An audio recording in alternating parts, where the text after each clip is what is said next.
Local attorneys discussing the need for a permanent Chief Justice. The opposition party weighing in on the government 1 year later. And top scholars on the island of Bimini featured in this week's Generation Y. The Bahamas Tonight Northern Edition starts now. This is the Bahamas Tonight, the Northern Edition. Good evening all, I'm Shashina Rolf-Arkeson. As always, it is so great to have you with us. Topping news, the debate continues in the legal fraternity regarding the appointment of a permanent Chief Justice. Senior jurist Stephen Isaacs has been acting in the post for several months, and since then there has been a loud outcry for someone to fill the position on a more permanent basis. Italia Hall gets the views of local attorneys tonight. Justice Stephen Isaacs was sworn in as acting Chief Justice in December of 2017. Since then, many in the legal profession have called for Justice Isaacs to be confirmed in the position. But in a recent interview, the Prime Minister, the Honorable Dr. Hubert Minnis, said no one can force him to make the decision.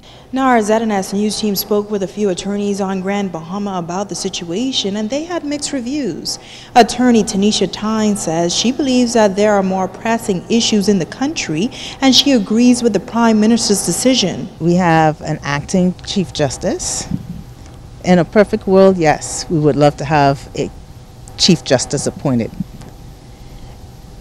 At this present time, the acting Chief Justice is doing the job of the Chief Justice, and if he is not ready to make that appointment, he's not ready to make that appointment. Attorney Carlton Sherlin says the idea of having an acting Chief Justice for an extended period seems to be offensive.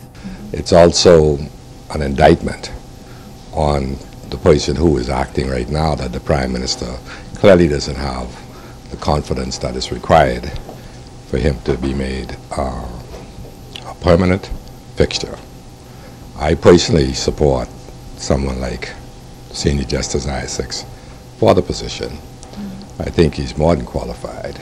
Attorney K. Brian Hanna agrees. He says the Chief Justice is the signatory of leadership in the judicial system, and this decision should be a priority. Most time I'm on an equivalent of the fact that a country running without a prime minister. Do we want an acting prime minister for 4 months, 5 months, 6 months? No.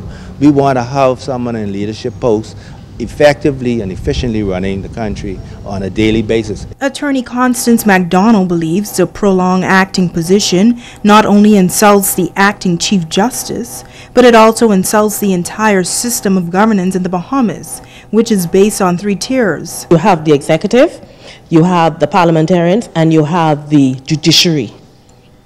So basically, when you have not made a substantive appointment to the judiciary, you're acting on 2 legs. You're standing on 2 legs as opposed to the 3 legs, which means you can topple at any time.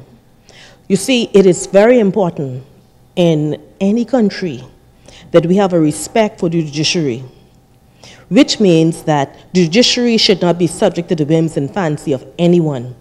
When you have an acting appointee as the Chief Justice, it means that maybe even without even thinking about it, he would want to please the government.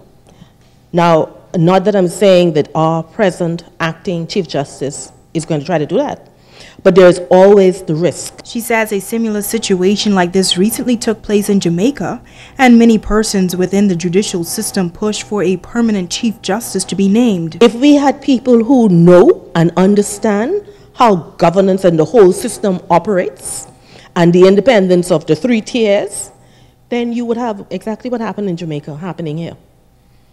But people tend to be laid back, unfortunately. And we don't stand up for what is right. Italia Hall, ZNS Network News. In other news, Justice Estelle Gray Evans is expected to present her summation in the Barry and Sheena Johnson murder trial tomorrow. The trial, now into its 8th month, is expected to come to a close soon when Justice Gray Evans hands the case over to the jury. 3 men are on trial for the murder of the Holmes Rock couple back in September 2015. Switching gears now, the University of the Bahamas Northern Campus is growing and developing in many ways.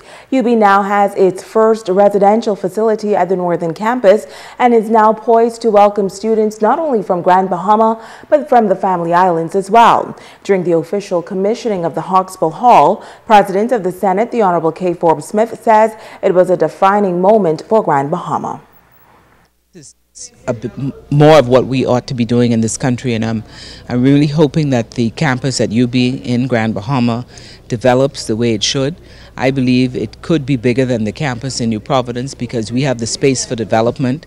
The campus currently has 50 acres of property. We heard today that there's a promise that another 150 acres will be included in this development.